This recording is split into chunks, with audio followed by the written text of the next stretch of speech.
taking, especially this map. I think that it's one that they've always almost been one of those sleeper teams on it. I think they've been very good on it in the past, and I think especially now with Xiao on the Jet, this is almost like his proving ground to Angel of like, let me play Duelist more often.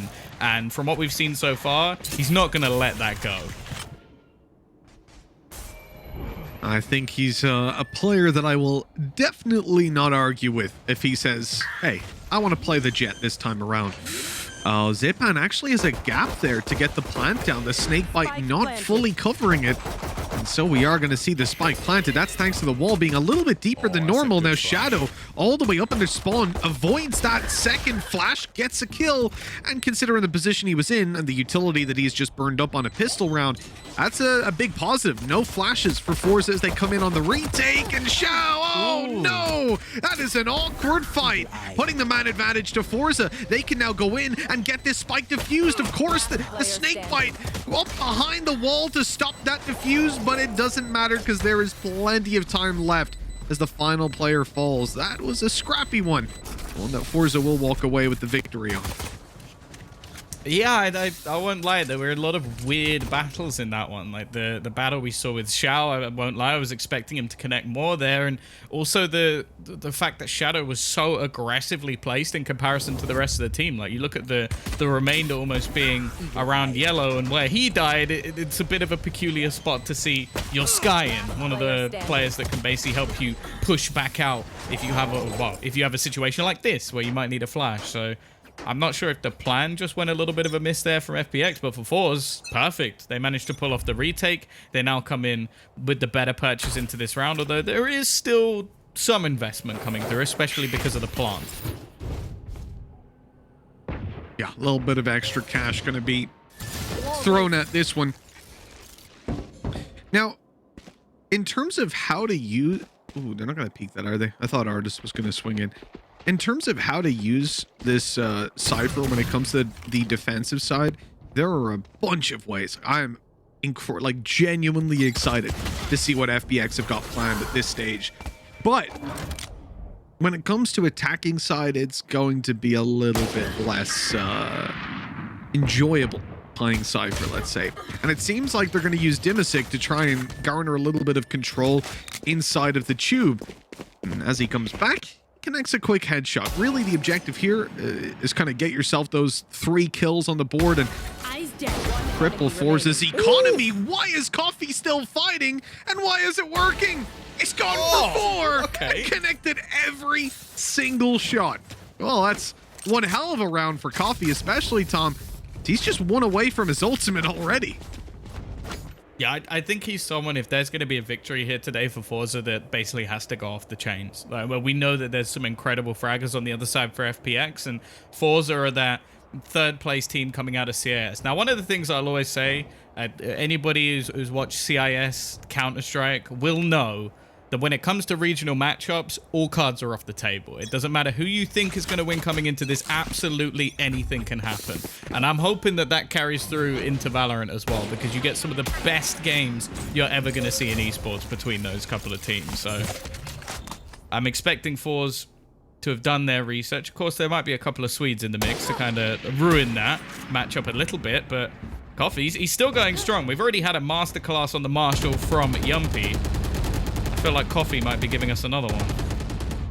Oh, Artist at a really sneaky position there, but he falls back. There's a chance they even saw him. Tigers exchanged on both sides as the information swings in for each team. Do FPX decide to still push into this A site? We've seen at least 2 players here. The answer is yes.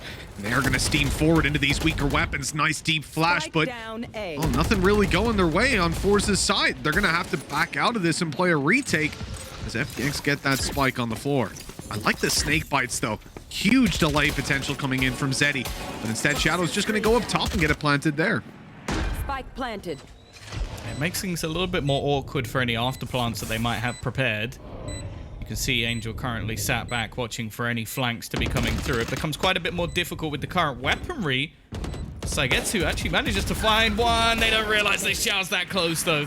It's still becoming incredibly costly, and a rifle now picked up for Zeddy actually gives him a real chance. The remaining couple of players are low, but they may not have the lineup for the plant. They do have one.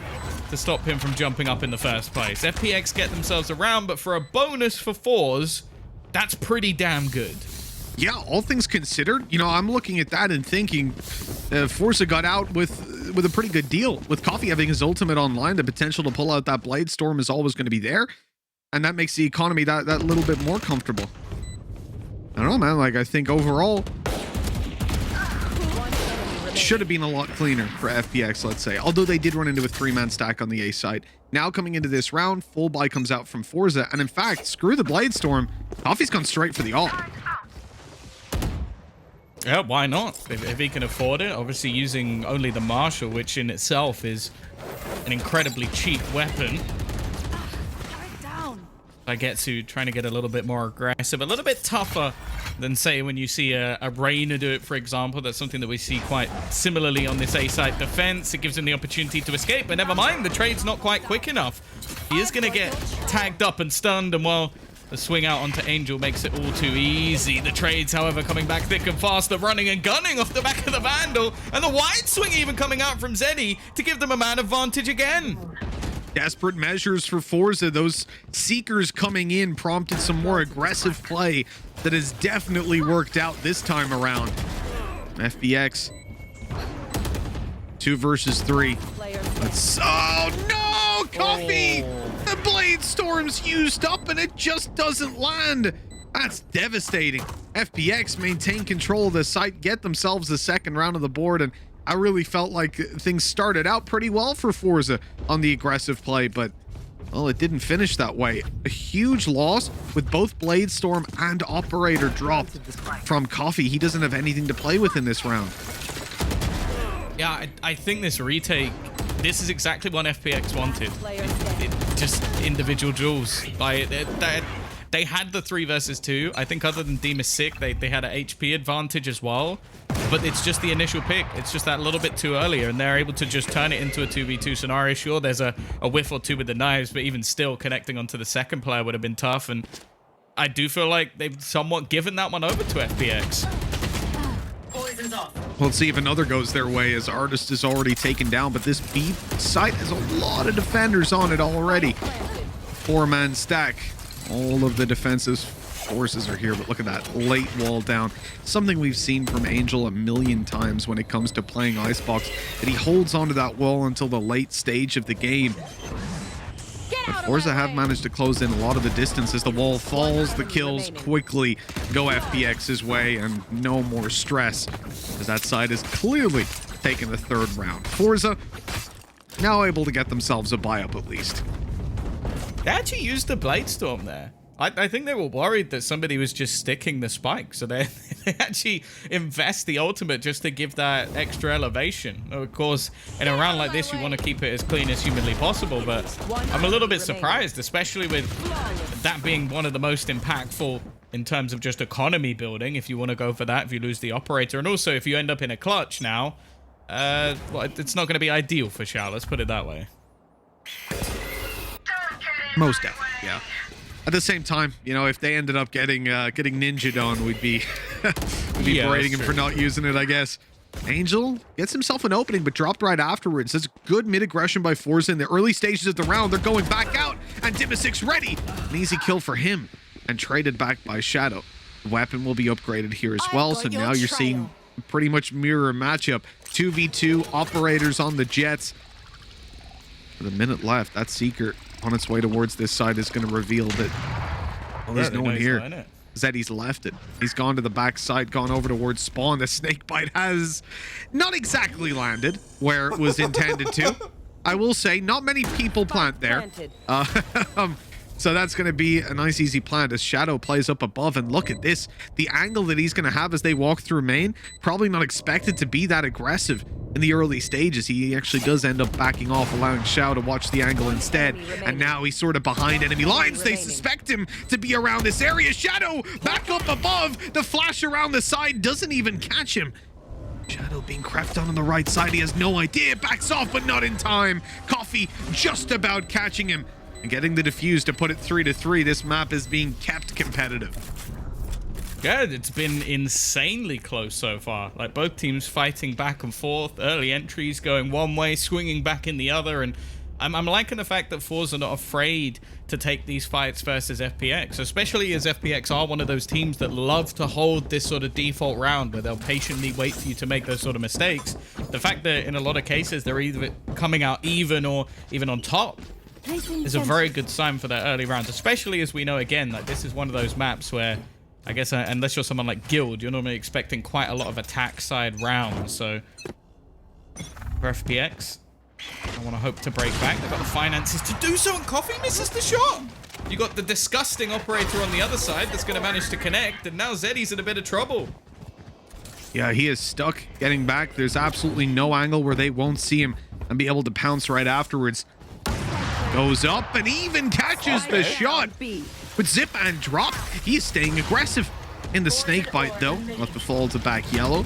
Seeker's going out, revealing these players. Oh, he's dying. He's gotten out. He's managed to bail, though. That second snake bite, it did catch him. But on 1 HP, after a little bit of decay, he survives, and he's even getting healed up. I wonder if they'll continue to press on this, especially being locked down currently by the ice wall. You've got alert coming through, as always, from Demasik, trying to take a little bit of space back on the other side of the map and making sure that at least no one has pushed all the way through to come in for the flank. Now, with this information there, he also knows they haven't even pushed back into A. He's still got a deep cam available to him, so they're actually going to continue into this B site. 30 seconds left. Perhaps an opportunity here for Hudgen. The gap down below, he spotted a player moving to the backside. Can't really spam it. Shadow even gets up to Zeddy then. The info was there, but the execution not quite. Hudgen struggling with the Guardian inside this Viper's pit, and it is time to leave as he's on 1 HP, but little did he know there was a player waiting for him on the other side. And, well, I don't know what I'd suggest, sorry, that FORZE do in this situation. The 1v4 is, well, not exactly winnable, and even saving might be impossible. Swarm grenade out.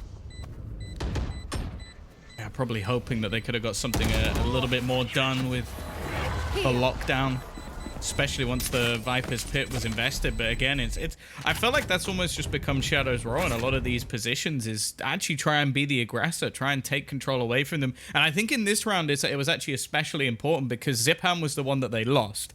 Now, we all know how the B-site executions normally go, and it involves putting down the Sage Wall and getting the plant while it's up. So they needed someone to make sure that, okay, they can't spam the box, they can't deny the plant, because, well, it definitely would have caused havoc, and he did that job perfectly. Now, for FORZE, Mitch, they have no money at all. Yeah. Yeah, but a couple frenzies. Other than that, it's going to be the full eco out of FORZE. We're not too surprised to see that. A 4-man B-stack, in fact. They might be able to get something out of this. I mean, if FPX were to aggress, we know Xiao is playing this one nice and passive. The whole group, other than Xiao, who obviously has both an operator and a dash to get out of there, if he does get challenged, the whole group is just coagulating. They're making sure that no matter what happens, they are able to get trades and hopefully avoid dropping weapons altogether. Because this is the kind of scenario where if FORZE do get themselves 2 kills, they'll be happy. The problem is FPX are gearing up for a B attack with absolutely no idea what they're about to run into. Oh, they might have an idea now. I think the Tigers just spotted almost everything. However, they're going to get blinded up. The flash was decent. Unfortunately, the weapon's not going to allow for too much more, and Dagetsu going to be the last man standing, classic in hand. A kill here would be great, and he's even going to hit the dink, but it won't get anything done. 5-3 FPX, Resurgence looking pretty damn strong, and I think there needs to be a response almost now from FORZE, otherwise I do think that this half could get out of control. Most definitely. It can spiral, considering where FPX are as well. I mean, just look at their credits. It is stacked in their favor. What I'll say when I look at FORZE, they have a lockdown, they have a res. Early fights are something that they can play for. Go for retakes elsewhere. Well, that early fight hasn't gone too well. Might be time to get Sage rotating around. The only problem is rezzing up on top of that box is a pretty difficult task. And a good shutdown with Hudgen falling to trade out Angel. That kill that they found onto Angel, though, Tom, does leave FPX without any smokes. I don't need them. There's no one on A. And they know it as well. The Seeker's giving it away. They could just go pushing into this site. They're going to let Demasik go first. And he's incredibly low. Now, they got 2 players with the ability to heal. But as of right now, it doesn't look like either of them are going to be able to give that over to him. Coffee's going to be bought back from the fray. Seems like they're going to attempt to try and play this in a retake. They do have to be pretty careful, though. And that's actually quite an early lockdown, considering where these remaining players are. I think they're trying to force them out to almost peek on the flank, where 2 players are going to be waiting. However, the trade's still coming back. And it turns into, well, now a 3v2 with the res coming through for Zipan. Now the defuse is already underway, though. Halfway gone. They need to peek in and stop him. Zeddy has just got it defused right under their nose. That is absolutely gorgeous. And again, another factor that they lose by not having Angel. Post-plant utility isn't there. So that ultimate, that lockdown pushes them all the way back. And, well, there's nothing they can do at that point. And I think that's a little bit of a poor judgment from FPX, knowing that FORZE had the lockdown online, knowing that that killjoy hadn't been taken down yet, and that they did not have any post-plant utility to play around. That's where you start to think, let's plant this nice and open. But yeah, they got boxed in, and, well, 5-4. Well, this duel so far has only really gone one way. Coffee this time not even going to have his operator in hand. I'm going to see Zipan take a little bit of early damage. Not been the best of times for him so far. The dual peak is good, but it's only going to be a trade. The wall off will only slow them down for the moment. In fact, it will barely slow them down at all. Angel's going to continue, but again, he loses the battle to Artist. Now, they've locked down A with the Viper's Pit, so they're going to continue to try and pressure onto this. And Artist, he actually manages to escape. The reaction play from FORZE here, that's something that we just don't see in EU. That kind of wall, you never see that played in European Valorant. And he goes straight in, no hesitation, makes that play, catches them going up on top, bails out, happy with the advantage that he's gained for his team. I love that from FORZE and from Artist in particular.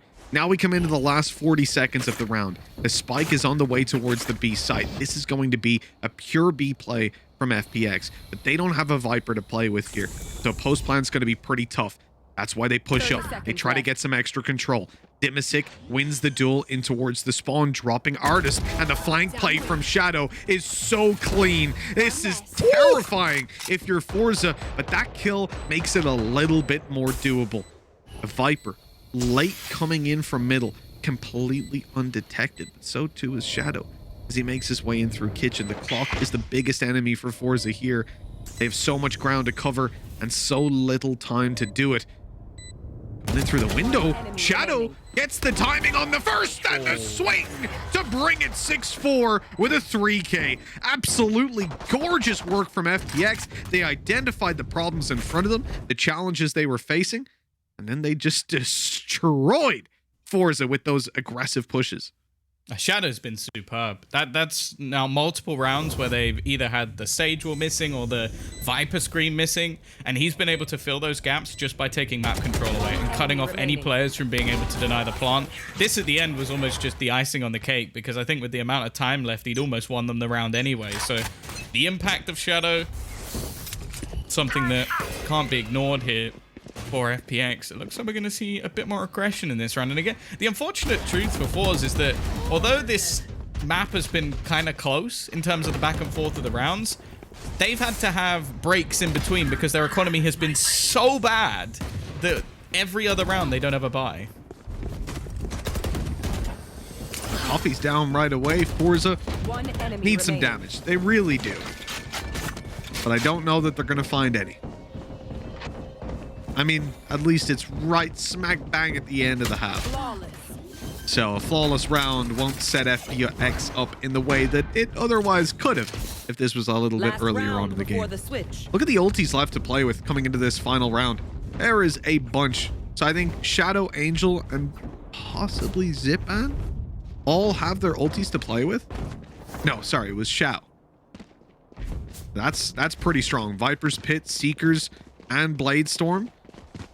Not going to be an easy round for FORZE to defend against. Well, the fact that he doesn't have an operator as well makes me think that this is going to be something incredibly aggressive.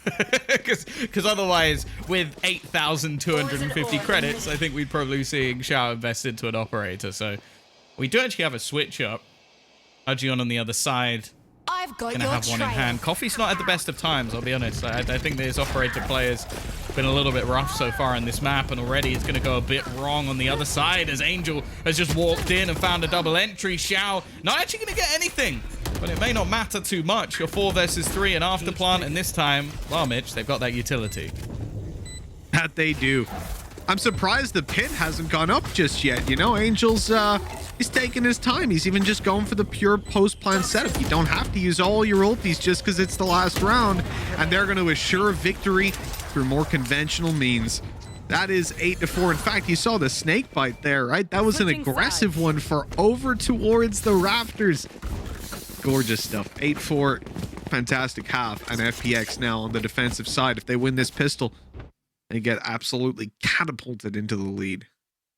It's a bit of a weird one because it like normally I look at this, I say, FORZE won the pistol and they only got 2 rounds. This has been dominant, but I feel like there's been a lot of rounds that not only they could have win, maybe they should have done, and also the fact that they've been finding a lot of decent picks. It's just that, well, you look at the fact that 8 for 2 towards the end of the half, it really isn't looking particularly good for FORZE now going into the defensive side, and I think they're going to have to make sure they get that second pistol, otherwise we might not get to see much of their attack at all.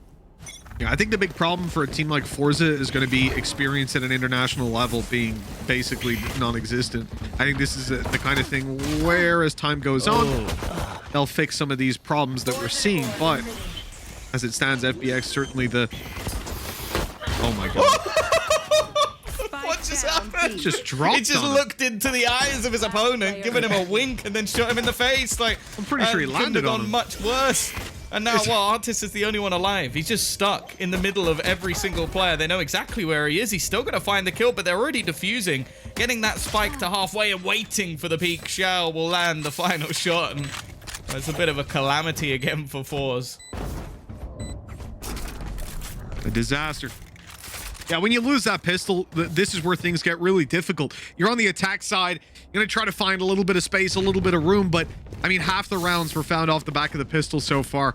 And like I said, Tom, yeah, I don't feel like it's been nearly as dominant as on paper, I suppose it has been. Yeah. This was just confusing. I feel like there was a 1 second delay in his head where he's like, wait, where am I? Just drops in. It's like he's gone through a portal. Doesn't know what's I like going the idea from the other point of view as well. Like FORZE going, okay, cover me, cover me, cover me. It's like, dude, like just staring him in the face. Why is he died there? I'm always worried when I see this kind of a push. They're going to go for long range. Wall goes up. It's over on the defensive side, though. Xiao's still going to be able to make those angles work when it comes to the Marshall. I don't know how Hudgen has won that. They'll be dropped after. Trade is there. Hey, this is a good round. FORZE bought nothing. Literally nothing. And they end up, granted, giving 4 kills to Xiao means he's 2 away from Bladestorm, but yeah, for the most part, they end up in a pretty good spot. They did damage. They got kills. They only have 1 chance to capitalize on that, though, Tom. They lose this round, that goes out the window. And at that, they need to win this round relatively convincing. Problem is that I'm pretty sure Angel has an actual rifle. Like, he has a Vandal coming into this. That is always the thing when it comes to FPX, is that every single member of this team could play a hero rifle, and I would be absolutely fine with it. And even though in most teams you would not expect that to be the in-game leader, Angel is 100% the exception to the rule. Or exception that proves the rule, as Mitch loves to say. Tom, not gonna lie. We're gonna be having words about that. Is that your least favorite saying ever?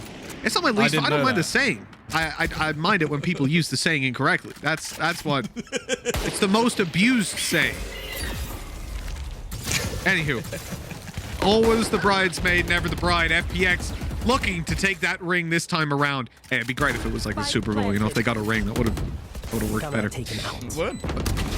And this is going to be the defensive side retake of your dreams, evidently, because they are just tearing them apart. FORZE have got weapons this time, and it looks worse than the damn eco.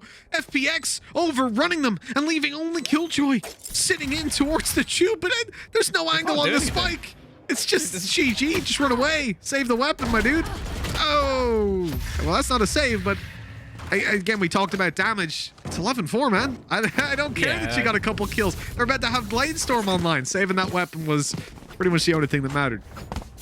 Yeah, no, there was no value in that kill whatsoever, especially as I'm pretty sure you could even buy in with like an operator. Yeah, Demasic has 5,300, Shadow has 400. Like it made no difference to this upcoming buy for FPX whatsoever. And yeah, again, I feel like FPX are just doing so well to try and disrupt anything that FORZE are attempting to do. And I don't think FORZE have a backup plan. I think that's the main thing. The mid rounds from them have looked shaky. It's looked so much better for FPX that a lot of these in the early stages look good. They look close, and then we end the round with 3 or 4 players surviving for FPX, and I'm sat there with a confused look on my face.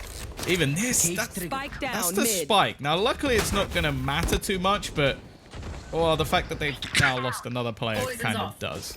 That just felt mean, Tom, from the way I read into that. It's like, luckily, it's not going to matter too much because they're all dead. So, you know, Spike being down's the least of their worries. Like we said, some of these rounds have been hyper competitive, but at this point, FORZE. Yeah, well, no, it's not. There you go. It's not. They get boomed. There you go. You know, the first half, okay, they didn't get that many rounds, but it certainly felt close and doable, and workable. Right here, I feel like I'm watching the previous series. It's like Liquid all over again. 12-4. FPX are cold as ice.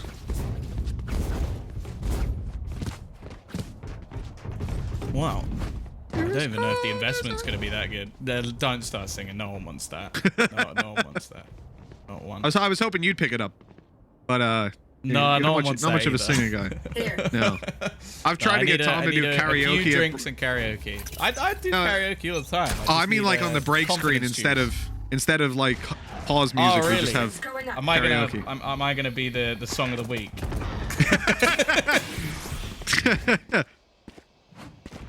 You could be, Not Tom. quite as good as imagine. Listen, you gotta shoot for the stars. Coffee's just gone. It's the bun, man. I'm telling you, Jet's a little bun gives you away sometimes, and right there. One end of Coffee's life. Second chance. Yeah, res in, but Shadow wants to hunt this down. 3 players inside the tube.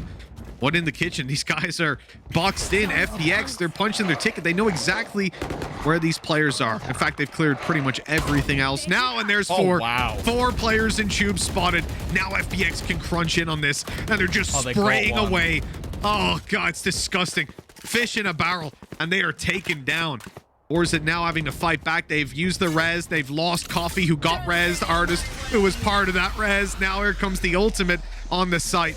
A desperate attempt to get a plant down, and says he's on top. Why is he on top when he's used his ult? Tom, what was that? Who ults on top and then stands there in the open? Well, 13-4 and an abysmal map from FORZE to kick this